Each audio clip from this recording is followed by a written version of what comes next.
What does the Lord require of you? What does the Lord require of you? What does the Lord require of you?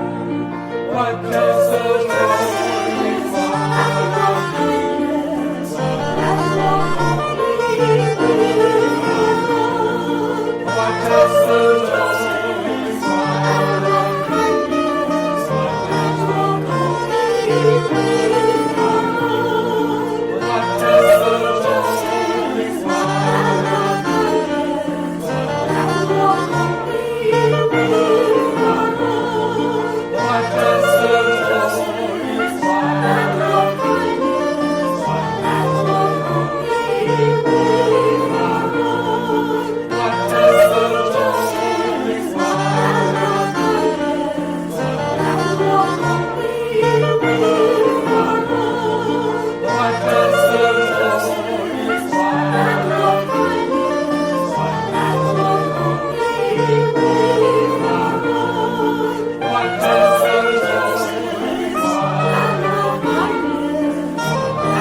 It's my pleasure to introduce our second workshop presenter tonight, Shirley Hager. Shirley is of English, Scottish, German, Austrian descent, and though she grew up on a North Carolina dairy farm in the segregated South of the 1950s and 60s, she has made her home in Maine for the past 40 years and currently lives in the Western foothills with her husband, Dave. For most of her career, Shirley has been an educator, retiring in 2007 as Associate Extension Professor with the University of Maine. A member of the Friends Quaker Committee on Maine Public Policy, she chairs its Committee on Tribal-State Relations and attends Wabanaki Alliance Coalition meetings as part of that role. Shirley has had a lifelong interest in social justice as well as Indigenous cultures, which led her to serve as the Center for Vision and Policy Coordinator here in Maine. And it was in that capacity that she organized the coming together of Indigenous and non-Native people for the gatherings that occurred between 1987 and 1993 and are the subject of the book, The Gatherings, Reimagining Indigenous-Settler Relations. Welcome, Zeke and Shirley. Zeke, I believe you're going to start us off with an overview of some of the issues involved in the state of Maine, acknowledging the sovereignty of the tribes, as well as giving us a look at several related bills before our state legislature this year. Quay, Nili was the Crofton-Macdonald. Wolfstakwe Nil Nujael, Mudux Negeweg Nagawilla Mabuduk. Hello everyone, my name is Zeke Crofton-Macdonald. I'm a Wolastoqey man from the Houlton Band of Maliseet Indians and Oromocto First Nation in New Brunswick, Canada. First off, I wanted to thank everyone for joining us tonight. And thank you for choosing to learn more and choosing to be open to conversations about tribal rights issues and ways you might be able to help. As a Wabanaki person, I've experienced this particular struggle my entire life. And it's clear that the reason why we have been making headway the past few years has really been because of the people across Maine who are choosing to stand up and choosing to stand beside us. So thank you. And I'd also like to thank my fellow presenter, Shirley Hager. Shirley has been one of these allies for a long time, and I'm grateful for all the work that she has done. Thanks to her book, The Gatherings, I've been able to read the words from elders and ancestors who have passed, people I never had a chance to meet because I am still so new to this world. I think of Gwen Bear in particular. I've heard my elder, Nukmos Similda Purley, talk about her my entire life. And Shirley, thanks to your book, I was finally able to read her words. Waliwan, I hope everyone gets a chance to read it. There's a lot that I can talk about today. I've written quite a long list of notes here. The issues before the state this year are not new. Our Wabanaki nations have had a long and complicated history on this land. I plan to go into great depth concerning the specific bills we hope to advance this session, but I also plan to speak on history. Before launching into a discussion about this upcoming legislative session, I thought it would be helpful to first talk about what the concept of tribal sovereignty means from our perspective. Shirley suggested I begin here. I delivered a presentation on the history of our perspective on law, sovereignty, and nationhood a few months ago, and she had mentioned it helped her understand more clearly how the relationship between our nations could function.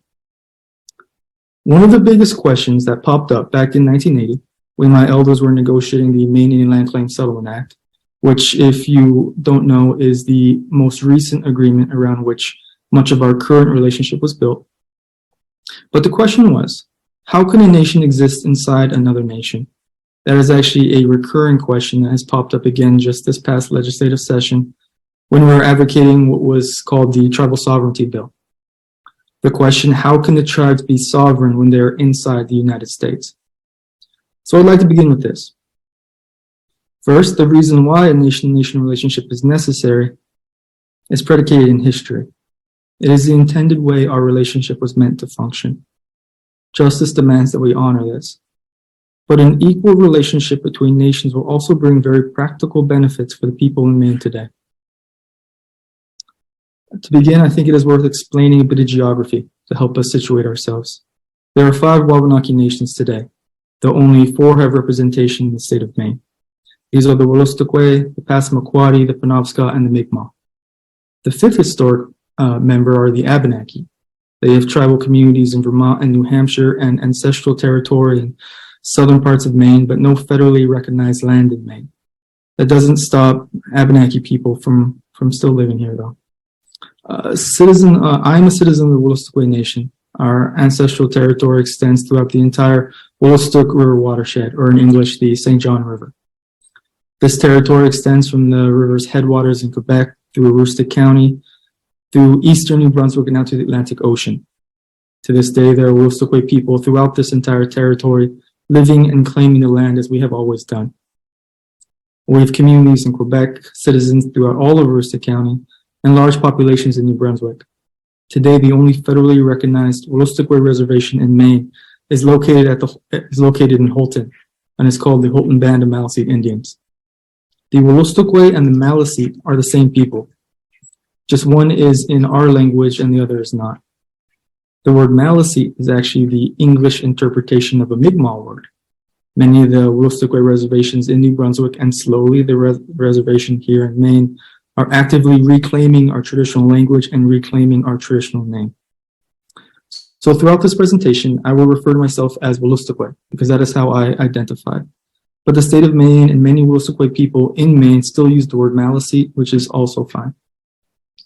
There are many words that we're working to slowly change here in Maine. The word Wolastoqey is a good example. It translates as the people of the good river. Personally, I think it is very important that we reclaim this name because it situates us in the land in which we have lived since time immemorial. It is a name that reconnects us to our ancestors. As a treaty historian, I can tell you the protection of our homes and rights on the Wolastoq was always the most important concern for our nation. So I chose to begin my talk today with history and our understanding of things like tribal sovereignty from our perspective. Our Wabanaki nations have lived and governed this land for over 10,000 years. I know that is a massive number and one that many of you probably already knew, but I want us all to sit and consider that for a moment. That there was a civilization on this land, that there were governments and laws on this land that had managed to enforce a balance for over 10,000 years. In contrast, the United States has only existed for about 250. And this is not just history. Our nations are still here. Our national governments are still sovereign and still working to care for our people the way we have always done. That idea, that we never relinquished our sovereignty, that our tribal nations never ceased practicing our nationhood, is probably a very strange concept for many Americans. Again, it is that question, how can a nation exist within another nation? The answer lies in indigenous epistemologies and worldview. It lies in expanding your definition of law and sovereignty from just the Eurocentric understanding. To give an example of this, and because I'm a historian, I'd like to give an example from history. When I was a kid, I learned about treaties from my elders in the community. In Houlton, I learned of the Watertown Treaty of 1776. In New Brunswick, I learned of the Peace and Friendship Treaties signed between the Wabanaki and the British Crown starting in 1725. As a kid, I learned that these treaties were expressions of our sovereign nationhood. I learned to be proud of this history. I was excited to go to school, learn more about treaties, and return home and use these treaties to right injustice and reunite the Wolastoqey nation. That idea of reuniting the nation was a big dream growing up, by the way. But when I got to school and finally read these documents in full, I was disappointed.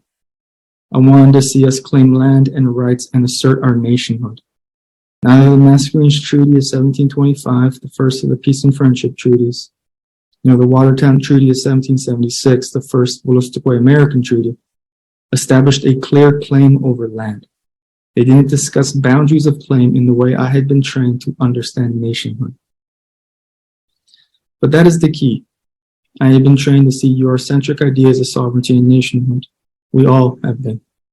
In European history, a claim to nationhood is a claim over land. The two are inseparable. But from within our Wabanaki worldview, land is not something that can be owned or claimed in that way. Instead, what these treaties did was establish a relationship between nations to live and use the land alongside each other as sovereign nations and allies. That was the origins of the relationship formed between the Wabanaki nations and the United States and Canada. In New Brunswick today, they teach that the relationship embodied in these treaties still exists, as it must.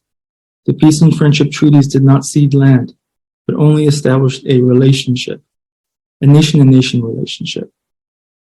We approach the formation of this relationship from within our own understanding of law and sovereignty. These conceptualizations of sovereignty had developed over centuries and have just as complex a history as any similar notion in European history. If we are to examine treaty documents from within a mindset of equality today, then we need to devote equal time to understanding each culture's conceptualizations of law, sovereignty, and governance. And importantly, if we are to attempt to settle any of these agreements, the resulting effort must centralize the intentions of the original signers of the agreement. That means equal effort needs to be devoted to understanding how Wabanaki people understood concepts of international diplomacy. In my Wolastoqey teachings, a treaty is not just a document, it is a relationship. And it does not just outline territorial, political, or jurisdictional concerns. This relationship is meant to help govern and foster all aspects of interpersonal and inter-environmental life. These treaties were living and breathing and never set in stone. Such is the nature of any meaningful relationship.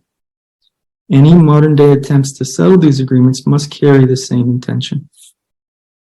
Unfortunately, though, over the last few centuries, these treaties have almost exclusively been interpreted from within a very narrow and Eurocentric view.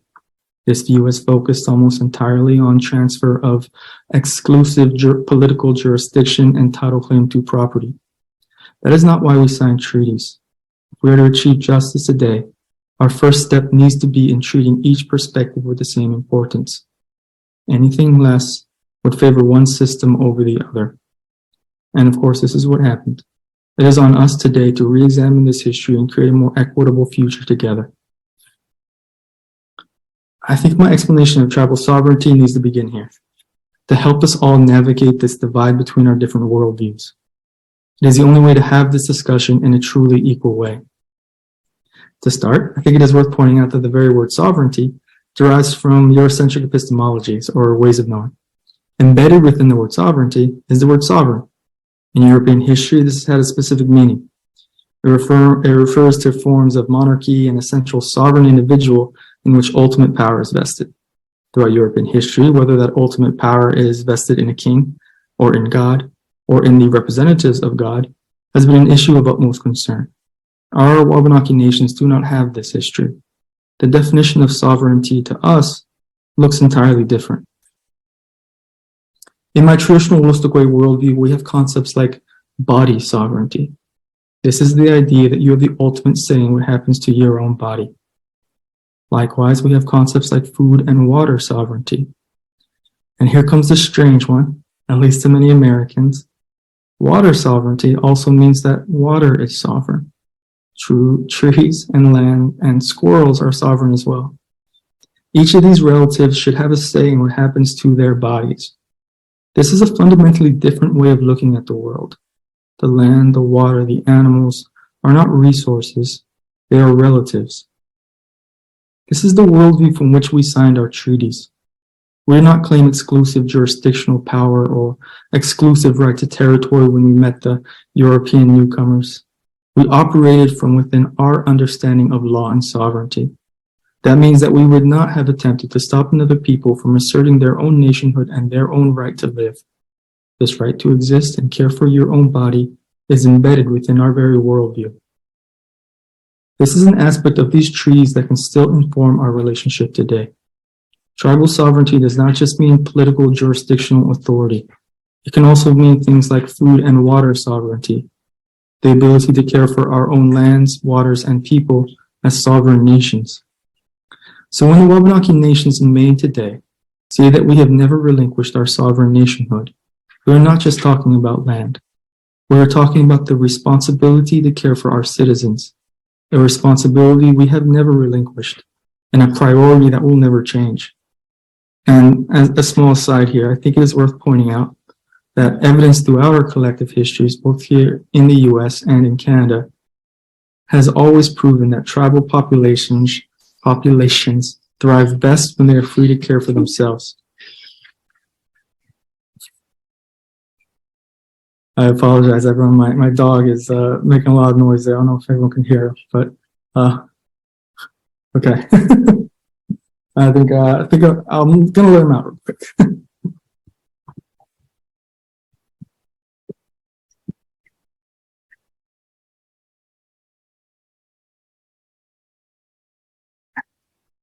I'm very sorry about that. But I can continue here.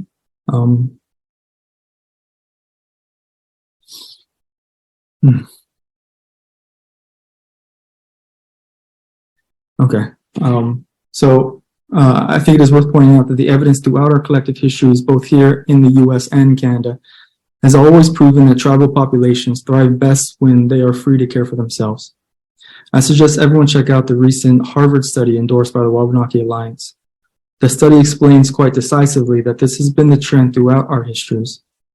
If we make this a priority, we all thrive, not just the tribal populations, but everyone. The study specifically focuses on the tremendously negative economic impact the Settlement Act has had on tribal populations and rural Maine more generally.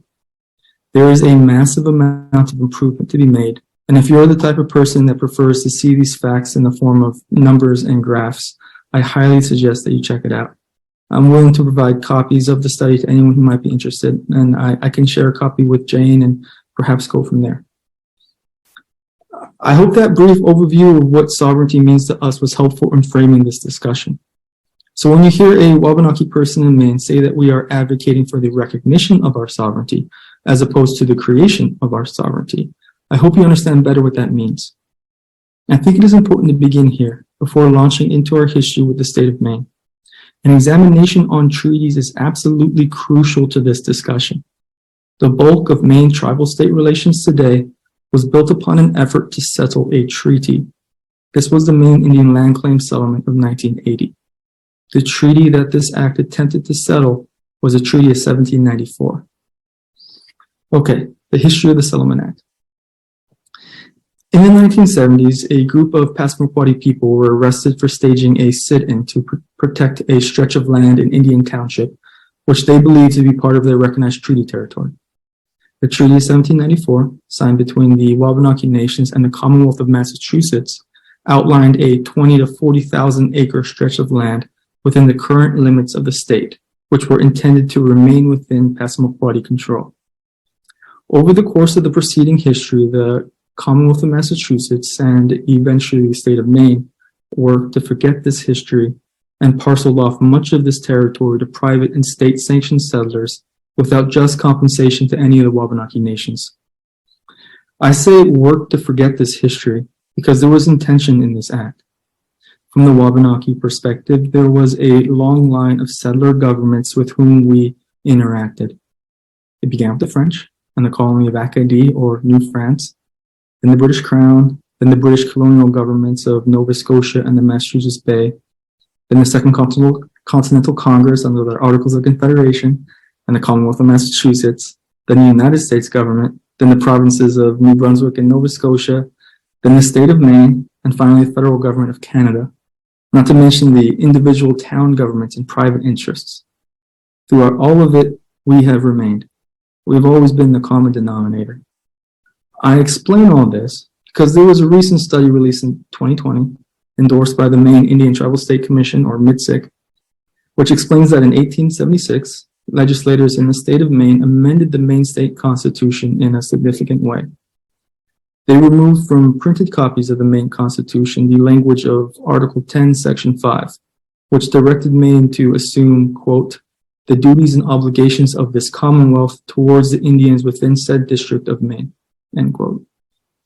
In short, the state of Maine chose to remove from the Constitution the language which obligated them to accept the treaty obligations which the Commonwealth of Massachusetts had signed. Obligations like the Treaty of 1794, which recognized 20 to 40,000 acres of Wabanaki land in the state. The report goes on to conclude that this was not an intentional act of dispossession from the state. They argue that by 1873, the Maine state government did not believe they had any obligations, that in the long transfer of information from government to government, information was lost. I'll entertain that possibility. As I mentioned, there were a lot of hands at play. Yet through it all, the Passamaquoddy Nation and the rest of the Wabanaki nations have never forgotten, as evidenced in the 70s when the Passamaquoddy staged their sit-in. The issue has been how to prove this to the state of Maine in a way they would understand. The lawsuit surrounding the Treaty of 1794 gained traction because it discussed Wabanaki nationhood in a way that the United States and the state of Maine could comprehend. It outlined a clear claim over land. It established borders in a very Eurocentric way that the American courts could comprehend. The other treaties we signed, and like I mentioned, there have been quite a few, tend to not use this type of language. Instead, they declare words like peace and friendship and seek to create a relationship between nations. I mention all of this because it is directly relevant to one of the treaties that the Wabanaki Alliance will be pursuing this legislative session, LD 78, sponsored by House Speaker Rachel Talbot Ross, titled A Resolution Proposing an Amendment to Article 10 of the Constitution of Maine regarding the publication of Maine Indian Treaty obligations. In short, this resolution would require the state to resume printing Article 10, Section 5, which they had removed back in 1876. This is long overdue, and I'm very grateful for Speaker Talbot Ross's efforts to sponsor this. As I hope I have explained, removing the state obligations regarding the Wabanaki nations in Maine should never have happened. I'm willing to entertain the possibility that they were not fully aware of these obligations, and I'd like to make it clear that I find that argument quite thin. But regardless, we have the information today to form a more educated decision and opportunity to right some historical injustice.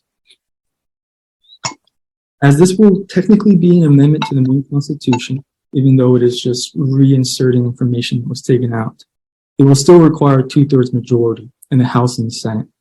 We will need bipartisan support in this. I hope everyone here has a chance to discuss this with your friends and neighbors, possibly even reach out to your congresspeople. That will go a very far way in helping us get the support that we would need from both sides of the aisle. To continue our discussion on the Settlement Act. The Treaty of 1794 outlined Wabanaki claim to a massive amount of land in Maine. I think we should draw attention to the size of this claim.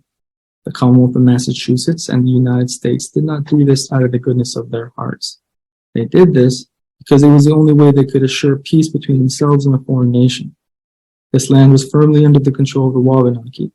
Before the United States could send settlers into any of this territory in these northern sections of Maine, they needed to sign an agreement with the actual landowners themselves.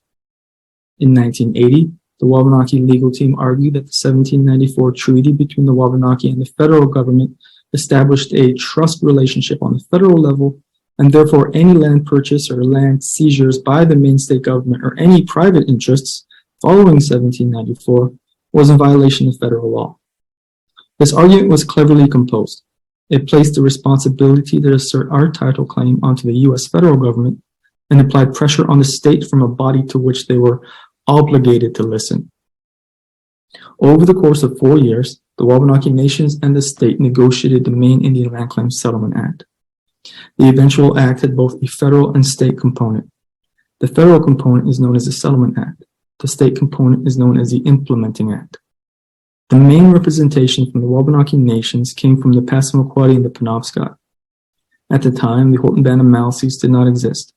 Here in our territory, we were the Aroostook Association of Indians, which was an organization of Wolastoqey people living in places like Houlton, which did not have reservation land and did not have access to many resources. The Settlement Act created and federally recognized the Houlton Band of Maliseet Indians.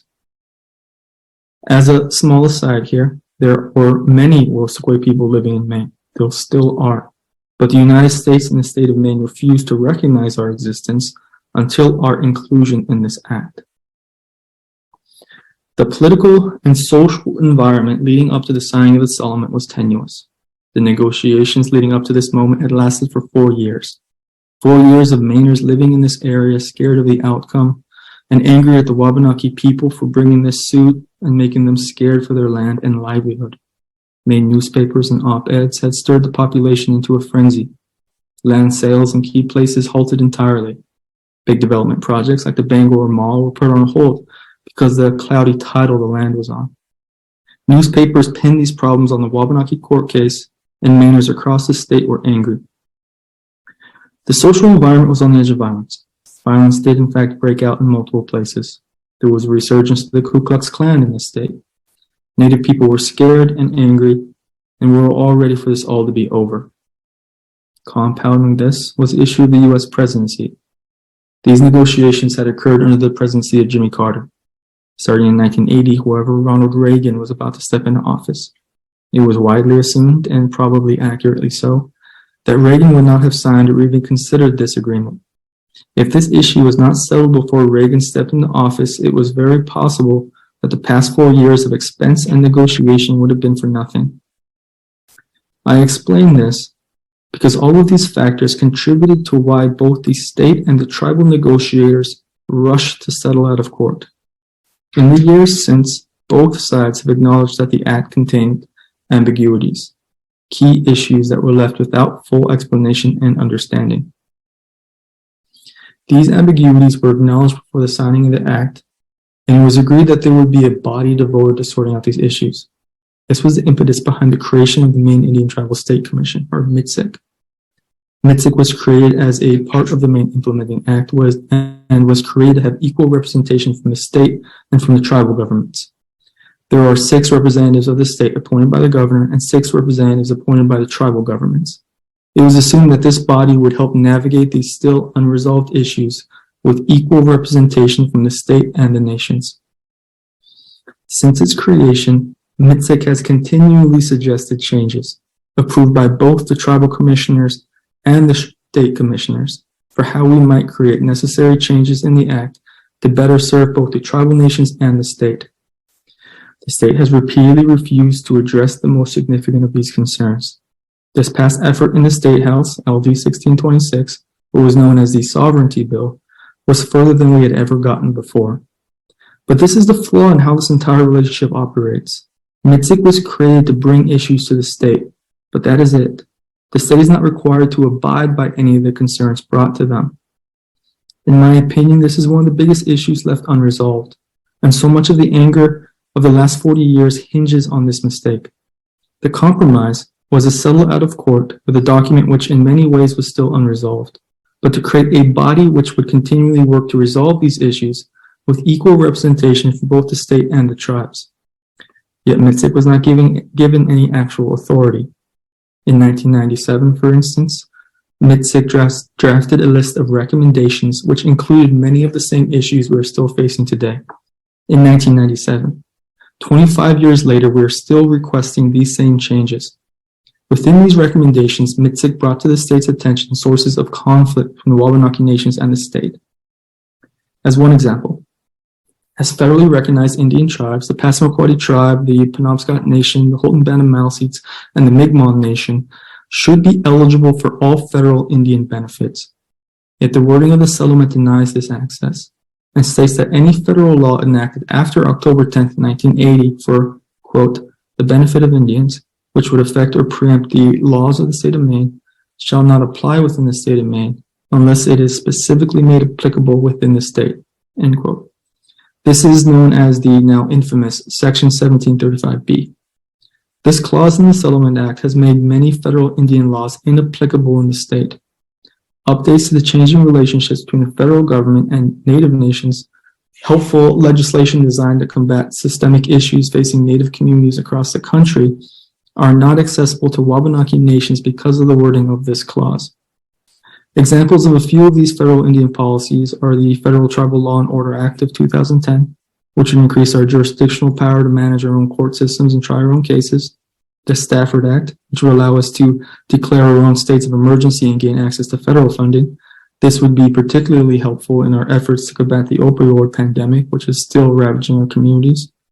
The Federal Indian Gaming Regulatory Act, which would allow us to access to federal Indian gaming policy and improve our economic situation as well as the economies of everyone around us, and also full access to Indian Child Welfare Act, or ICWA, which will allow us to protect our own children and allow us the opportunity to keep our children in our home communities should they enter the foster care system.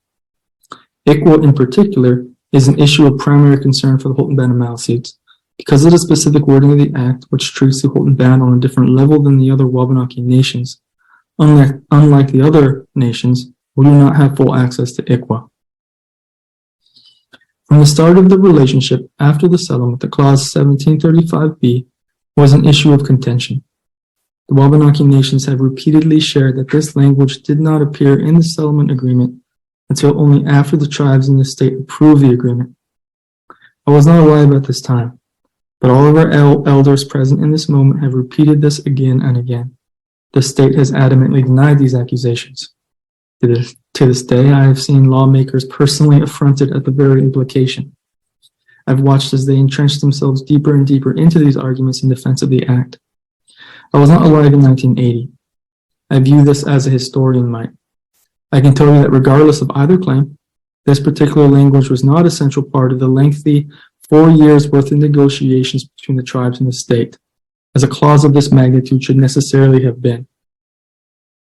Regardless of whether or not this language appeared prior to the tribe's signing of the agreement, it certainly did not appear until the very last moment that it possibly could have.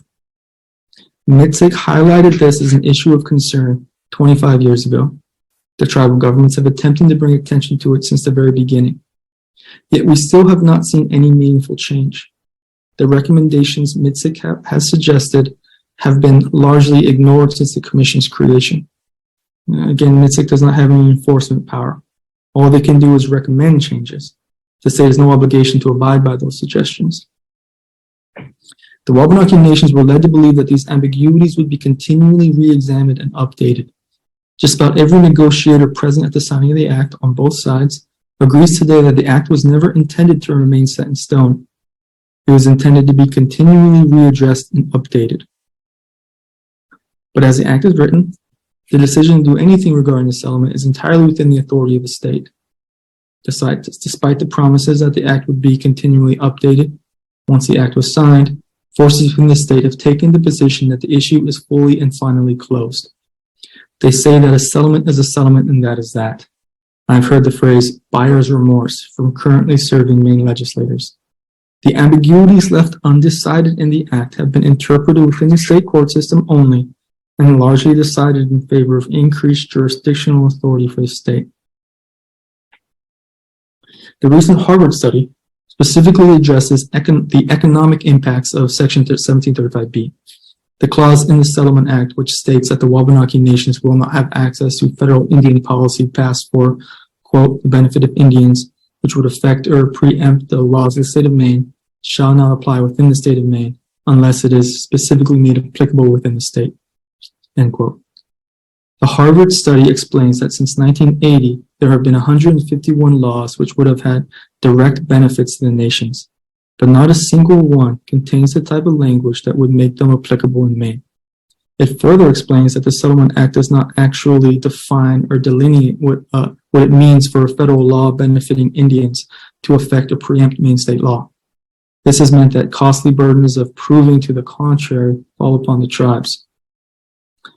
In short, this means that the tribal governments need to lobby and advocate for access to policy at great expense, money that we don't have as the poorest communities in the state, Yet even after this expensive effort, the state still might vote against it. In the 40-plus years since the signing of the Act, we have succeeded in this process only once. The Penobscot's effort to enact the Violence Against Women Act was successful in 2022. And to speak frankly, it is only the largest of the Wabanaki nations that even have a chance to engage in this process. The Houlton Band of Maliseet and the Mi'kmaq Nation, as the smallest, don't have a chance. Just this past year, Congresspeople Jerry Golden and Shirley submitted a bill to finally change the wording in the Settlement Act on the federal level. This was H.R. 6707, titled the Advancing Equality for Wabanaki Nations Act. The bill would have amended this wording and allowed federal Indian policy passed for the benefit of Native nations to be applicable in Maine. The bill limited its scope to only federal laws passed in the future, as opposed to enacting everything from the past 40 years. We collectively decided this measured approach would be easier to enact and more likely to pass. Unfortunately, through a concerted effort through Senators King, Collins, and Governor Mills, the bill did not pass the U.S. House. King and Mills in particular spoke up against the bill and actively worked to stop its progress. In a meeting between King and the Wabanaki chiefs, he explained that the reasoning behind his actions was that he believed this issue should be handled on the state level. Which brings me to another bill that we will be advancing this coming session. It is currently only an LR 1325, titled An Act to Enact the Advancing Equality for Wabanaki Nations Act, sponsored by House Speaker Rachel Talbot Ross. In response to King's argument that this issue should be handled on the state level, we will attempt to do exactly that. LR 1325 will be an attempt to address this language in the Settlement Act on the state level. Right now, it is essentially the same bill that Representative Golden advanced on the federal level, but amending the language in the State Implementing Act instead. And to quickly explain the difference between an LR and an LD, LR stands for Legislative Request Number. A representative or senator submits a bill title, and that bill is assigned an LR until it is referred to committee.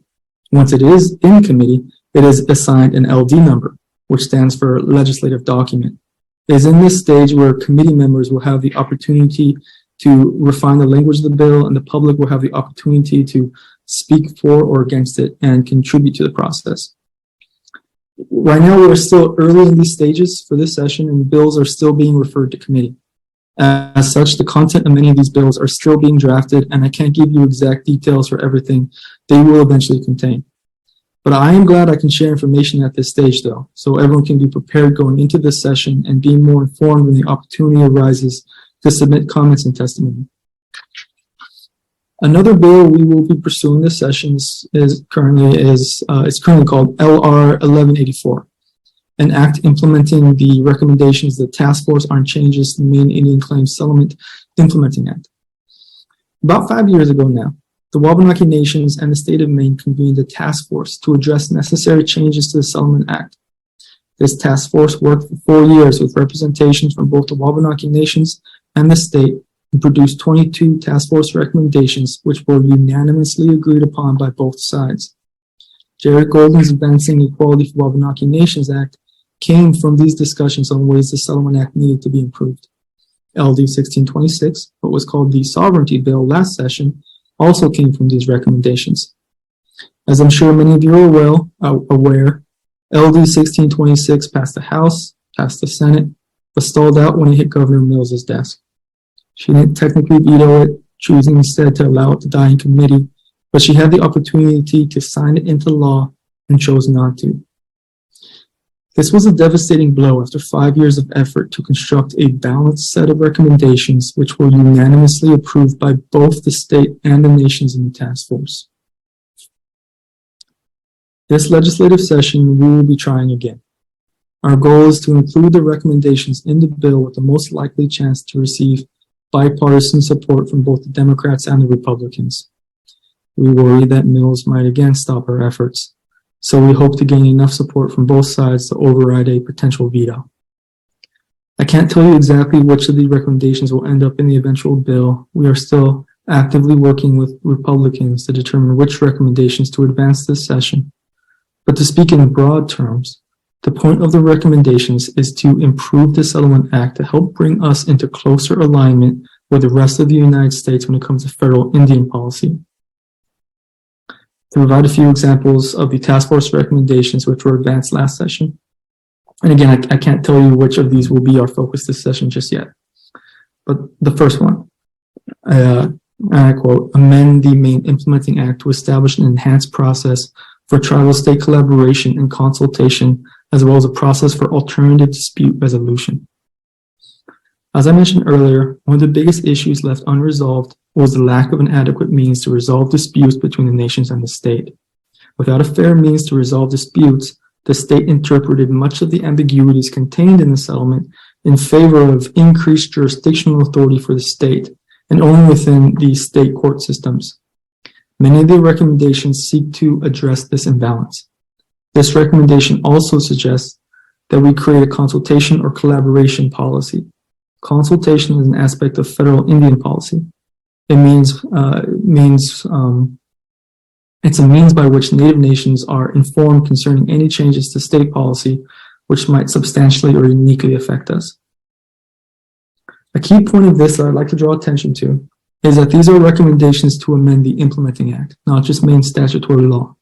The Implementing Act is a part of the Settlement Act and is a product of negotiations between the tribal nations and the state.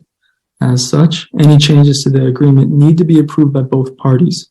Maine statutes, on the other hand, can be unilaterally changed by the state.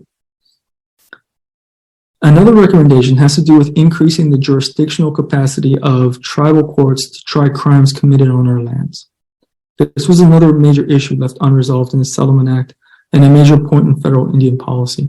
On a federal level, it is intended to allow our courts to have a say in what happens to our citizens and have a say in crimes which occur on our lands. Another aspect of these recommendations is to increase our ability to hunt, fish, and harvest on our own lands, as well as have a say in the management of the lands and waters that affect our citizens. Again, this is an aspect of federal Indian policy and something that is long overdue in the state of Maine.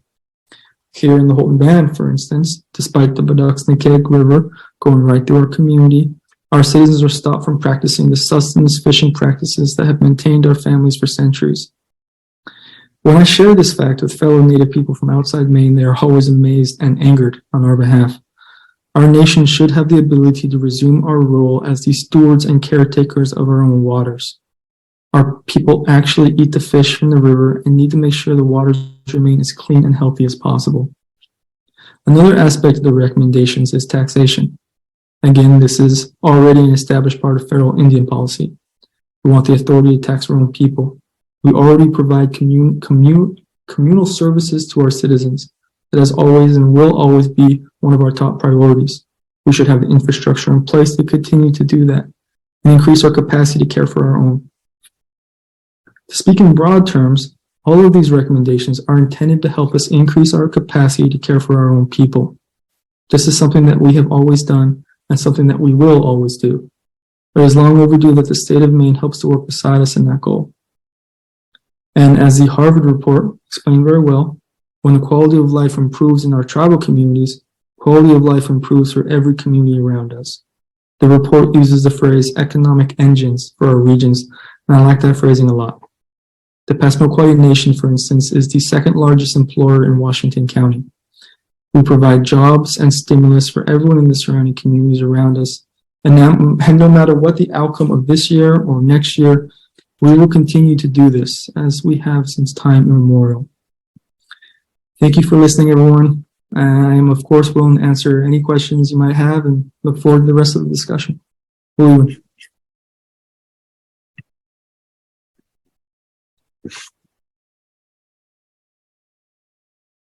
Thank you, Zeke. That was fantastic. And I am so glad we recorded it because in such a short period of time, you gave us so much information and in a way that that was really easy to digest, but we'll need to go back and look at that.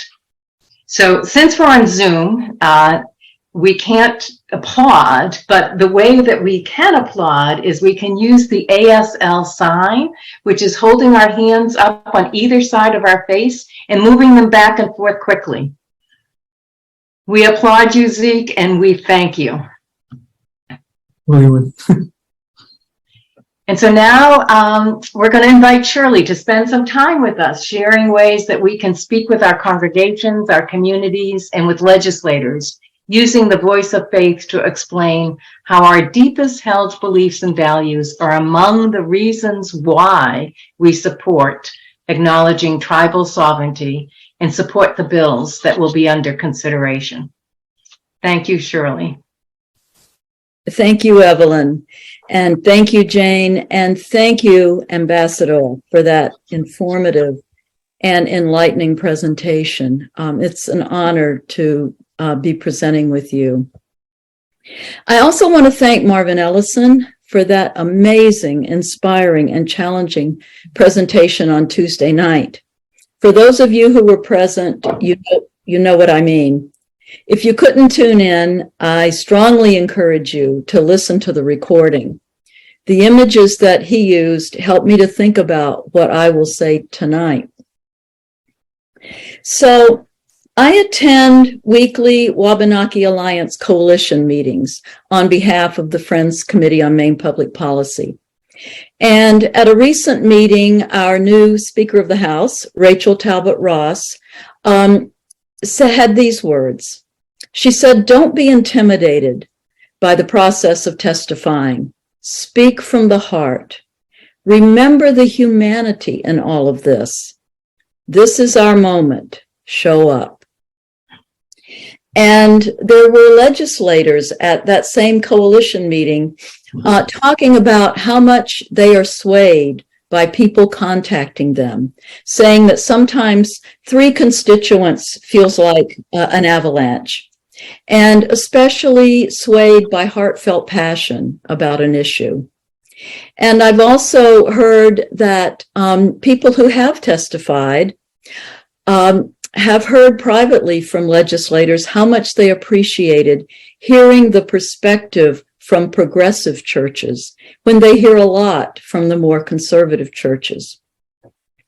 So I'd like to tell you a short story of working with my legislator over the last, say, 4 years. I think it's fair to say we have very different political opinions. He's a Republican, I'm a Democrat. He's a good man. He's a caring and honest and hardworking person and legislator. And so, but knowing that we were likely to have differences of opinion, and also being pretty sure he didn't know much about tribal issues or Wabanaki concerns, I was a little intimidated about approaching him. So this was about 4 years ago, I'd say. So I thought, well, how do I make a personal connection with him? And luckily enough, he's a dairy farmer, and I grew up on a dairy farm. And so I called him one day and I said, look, I'd really like to meet with you. And I told him what I wanted to talk about. And I said, look, I know when you're in Augusta, when you're not in Augusta, you're probably at the barn. And so I'd like to offer to come over to your place and just meet with you while you're working. I'd love to be in a dairy barn again. And so he agreed. And on a cold, snowy day, I went over, and in fact, we did stand up in the milk house, and we talked about these issues that Zeke has been talking about tonight. So that was and he admitted that he didn't know much about this. I also brought with him a copy of our book, The Gatherings, Reimagining Indigenous-Settler Relations, and I left it with him. So this sort of established a relationship, and over the next few weeks and months, I would send him emails or forward him things that I thought would be of interest to him. I followed up with the Wabanaki Alliance website. And so different times I would be in the State House, I would see him. So eventually one day in the State House, I saw him and I pulled him aside, and he always knows what I want to talk to him about. And so I'm standing there speaking with him, and he suddenly says, and he says, well, can I ask you a question? And I said, sure. And maybe he could have put this a little more eloquently, but I feel he was sincere. He said, "Do you have any Indian blood?" And I said, "Not a drop." And he said, "Then why do you care so much?" And I can't remember exactly how I answered because I was a little taken aback by it, but I'm sure I said something about believing that supporting these issues was the morally and ethically right thing to do, but also what is good for all of us.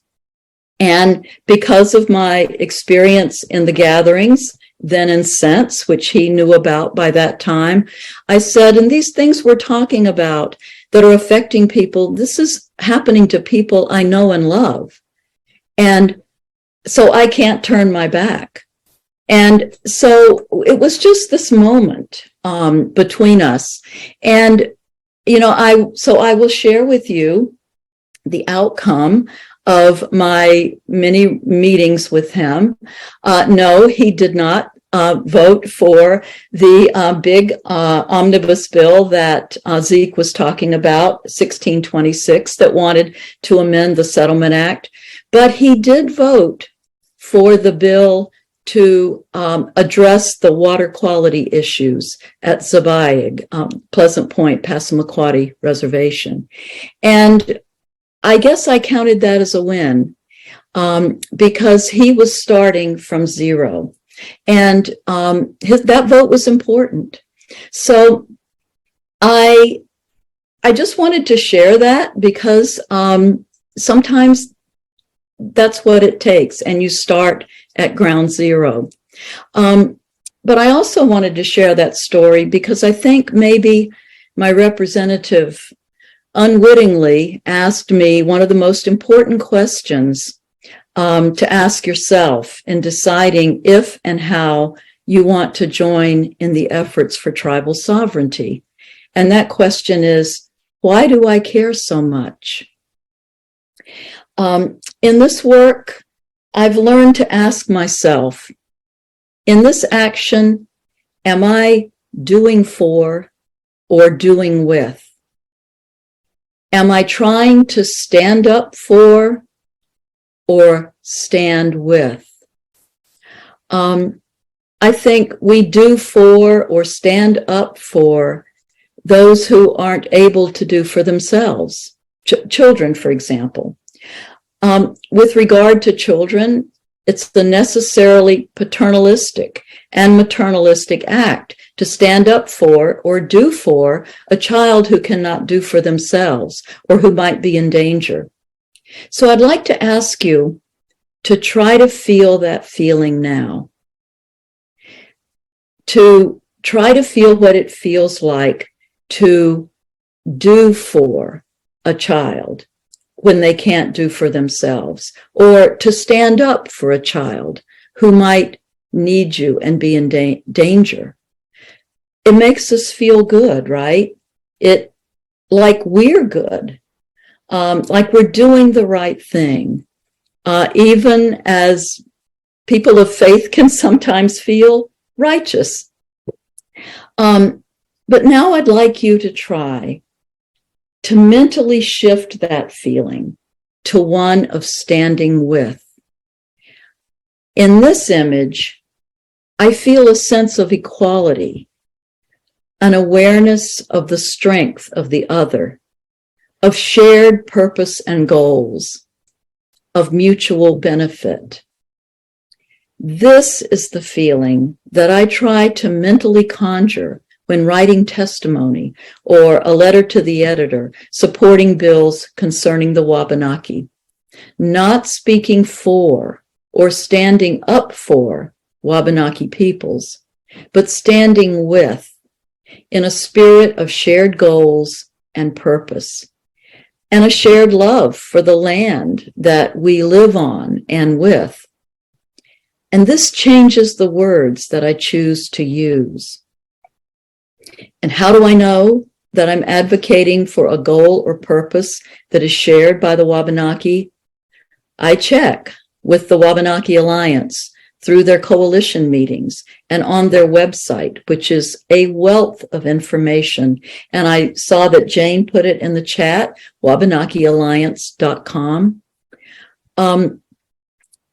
And there will be information about the positions that the Wabanaki are taking, continually updated on that website.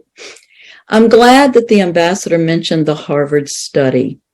It has just been completed and will, I think, be a real eye-opener for legislators and policymakers and Mainers in general. It shows beyond a doubt when the Wabanaki thrive, we all thrive, as Ambassador Muliandana is fond of saying. So I'd like to take this opportunity, just briefly, to read a paragraph from the book that was mentioned earlier that I've been privileged to work with, The Gatherings, Reimagining Indigenous-Settler Relations, where 7 Wabanaki and 7 non-natives, we tell our story of coming together in the 80s and 90s over these long weekends for years, getting to know one another and sharing our stories with one another and trying to learn how to be in relation with one another. Just a couple of minutes here.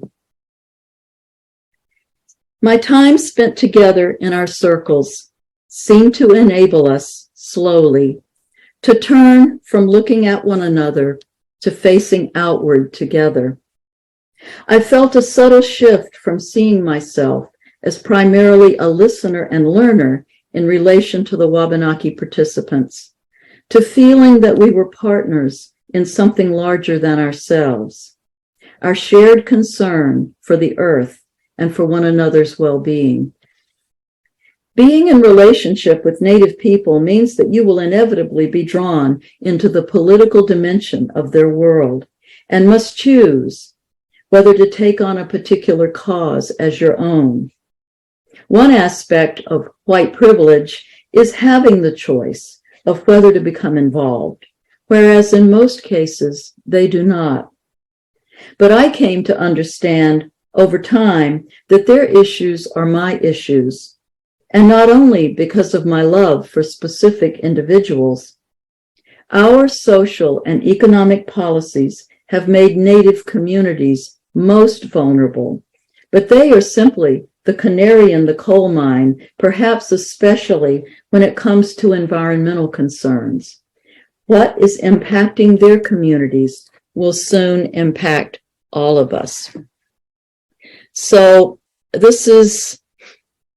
I just wanted to share this with you because I think how we begin to do our advocacy, it's important to think about why we're doing it and to think about doing it in that spirit of relationship that Ambassador Zeke was talking about. That was the original intention of the treaties. So, giving testimony, writing letters to the editor, talking to your legislator from a faith-based perspective. You've probably heard it said that, and I often say, that what happened to the indigenous peoples of this land is the original sin of the founding of this country. And the same mentality that allowed this genocide is what allowed the institution of slavery to be acceptable. A little known fact is that Hitler claimed that his concept of concentration camps, as well as the practicality of genocide, owed much to his studies of English and U.S. history. He was known to praise to his inner circle the efficiency of America's extermination policies toward indigenous peoples. So, given that this is our history, there is a lot of material to draw upon from religious, spiritual, humanitarian, and philosophical texts to make the case for justice, for tribal sovereignty and self-determination and cultural rematriation, and to support these efforts by the Wabanaki in the legislature. Or as was said earlier, simply speak from your heart. Quakers in New England, and I'm one, Quakers in New England are not particularly Bible-based, although we have biblical scholars among us. I myself was not raised in a tradition where I learned scriptural quotes.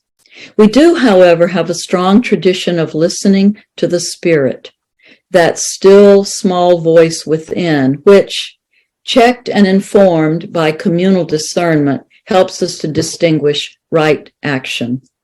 The testimonies that I and others have written on behalf of the Friends Committee on Maine Public Policy or on behalf of our Quaker meetings have used sentences such as the following. As Quakers who hold deeply to values of justice, equity, and peace, we strongly urge your support for LD, fill in the blank. Or here's another one. I am speaking on behalf of FCMPP. One of our primary goals is right relationship between the state of Maine and our Wabanaki neighbors and their fair and equitable treatment. The current situation imposed by the state on Wabanaki peoples is morally and ethically wrong. One Quaker individual, not testifying for a Quaker body, but only for herself, stated, I bring this testimony forward as a Quaker and as an individual concerned about the long-standing inequities and lack of recognition of the sovereignty of the Wabanaki peoples.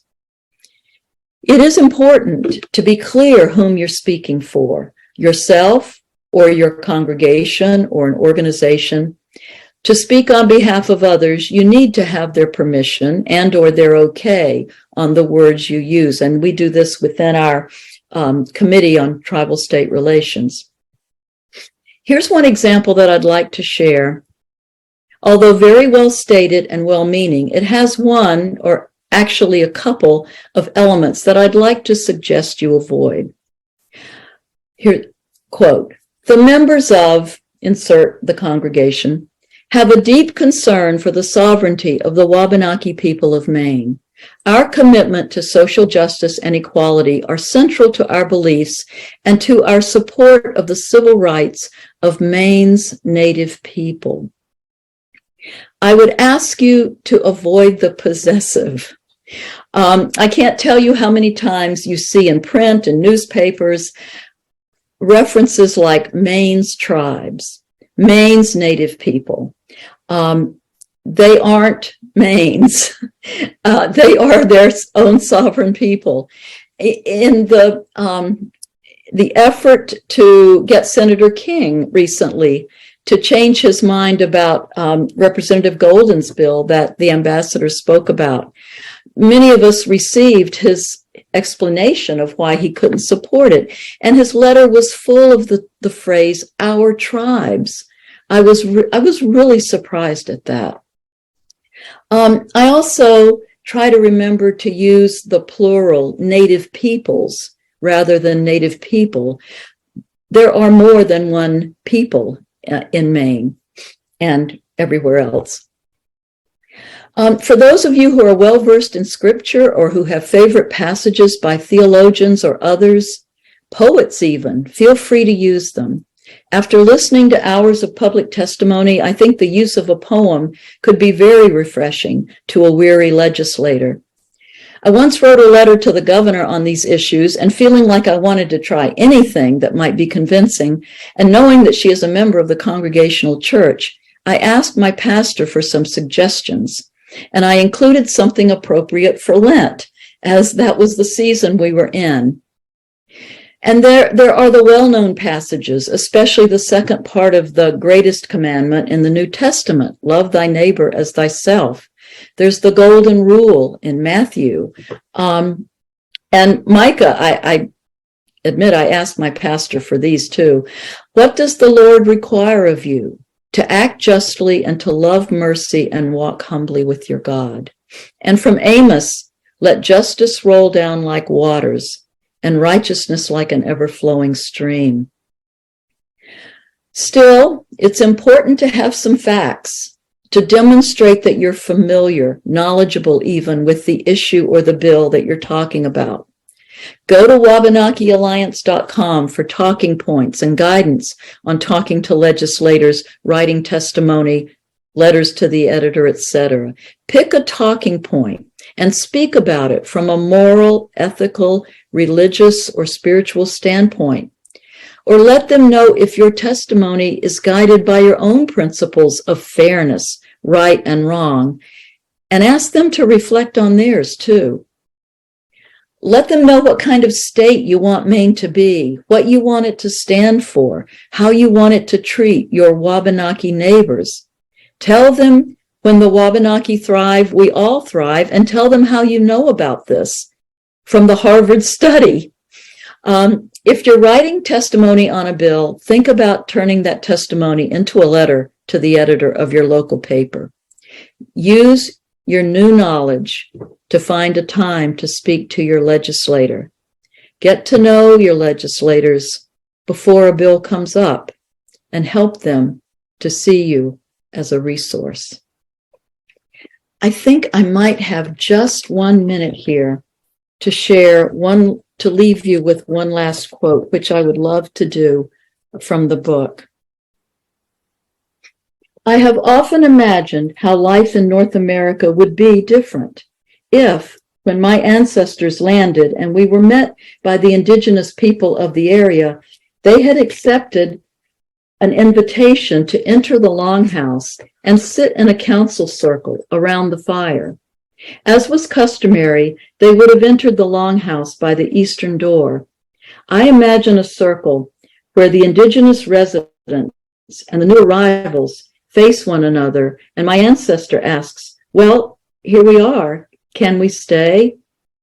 Around that council fire, perhaps with a talking stick, moving slowly around and then around again, they would have worked out a way of coexisting that would be mutually beneficial, providing sustenance for all.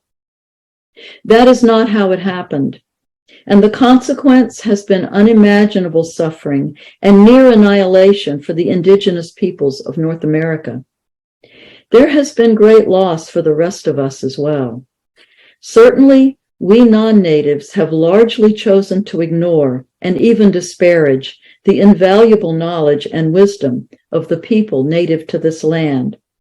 Perhaps another loss, less understood or acknowledged, has been to our souls, as we have inherited and in various ways perpetuated the unexamined and unreconciled violence wrought by many of our ancestors. Thank you. Oh, Shirley, thank you. You can preach, sister. Doesn't matter that you don't know your Bible, because you preached to us just now, and we'd like to thank you with an ASL round of applause. And for those of you who missed it, and I bet not a one of you did, Shirley gave us a parable. Her talk, the part of her talk where she mentioned the exchange with the legislator, where he asked her, "Why do you care so much?" It's the parable of the Good Samaritan. Who was the neighbor? Who was the neighbor? And people were asking Jesus in that encounter, why should you care so much about somebody who's not of your blood? And that's what that legislator was asking you. And I think most of us in the room know how Jesus answered. Who was the neighbor? We'll go and do likewise. So that's just one example of the way you can talk in theological terms about a piece of public policy. And now we want to give you a chance to practice.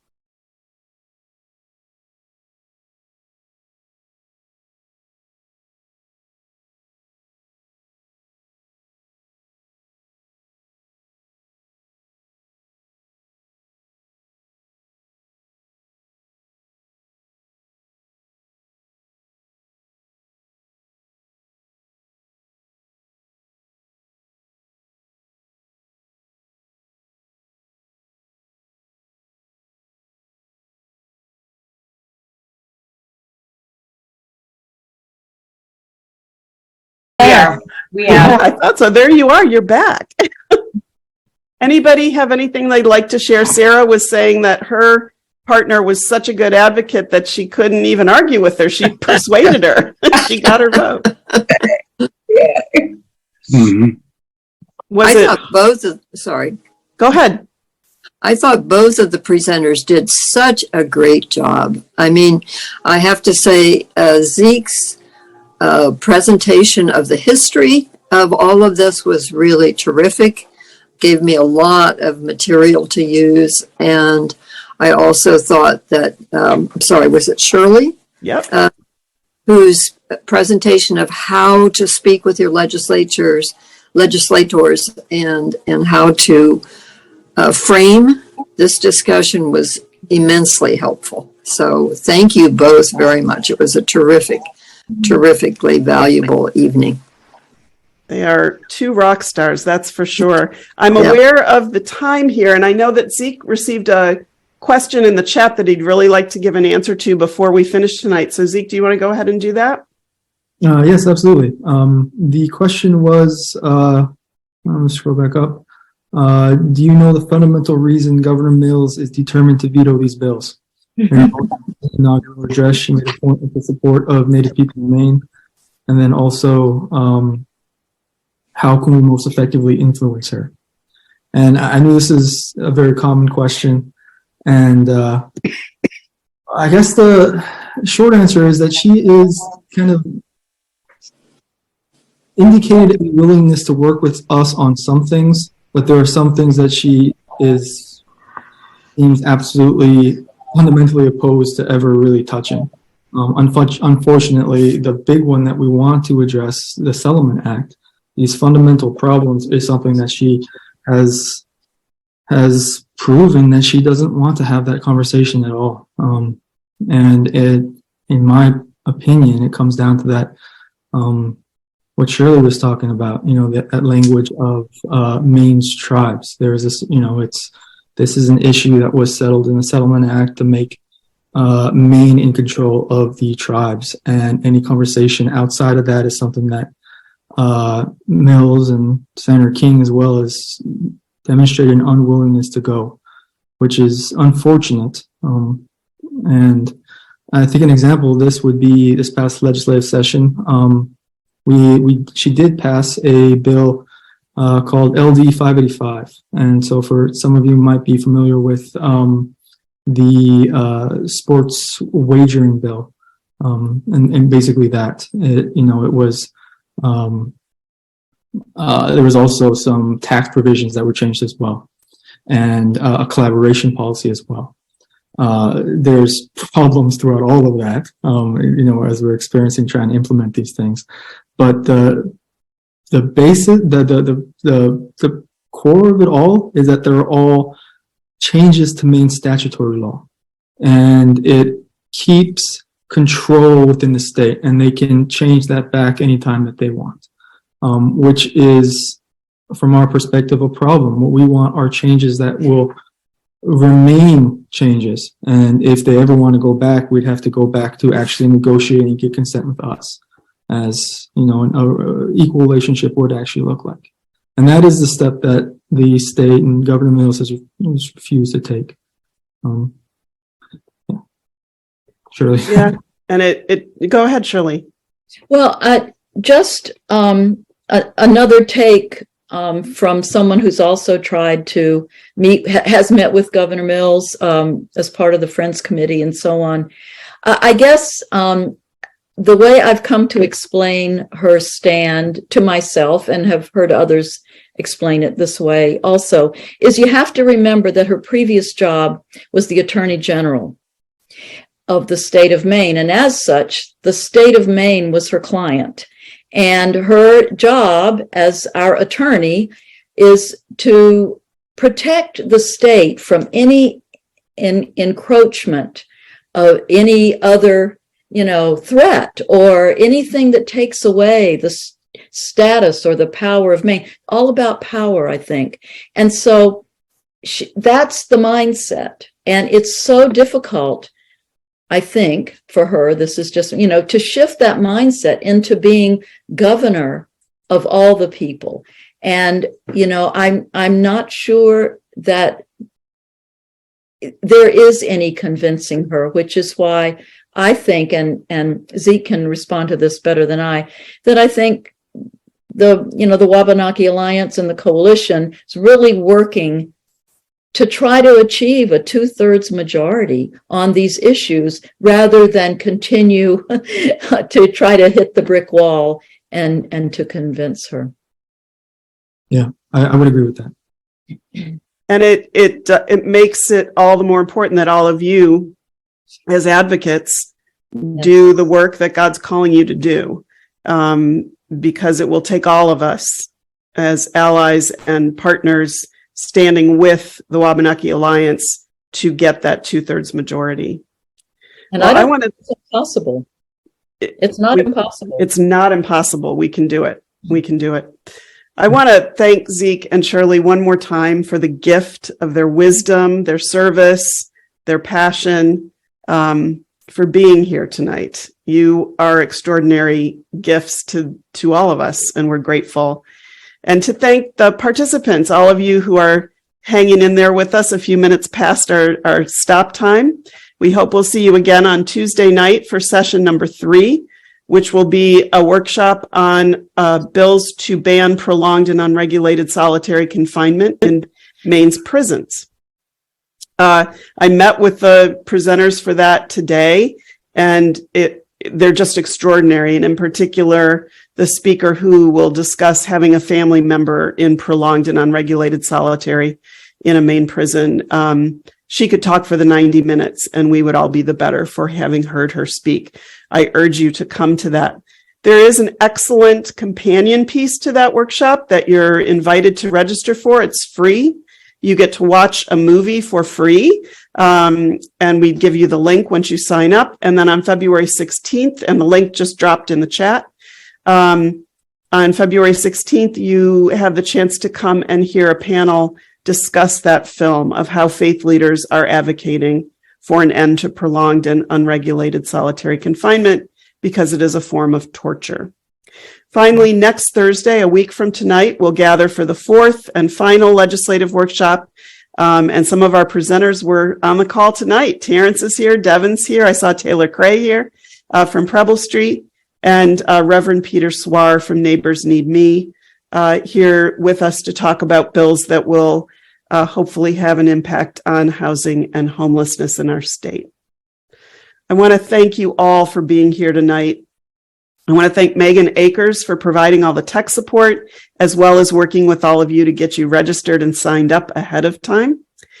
And I offer you these words of blessing and farewell. They were used with the pastor who raised me every Sunday of my life till I went away to college. He would say, "Go in peace and strive to learn the language of the heart. And may the love of God go with each of you this night and every day to come." Thank you all for being here. Good night, everyone.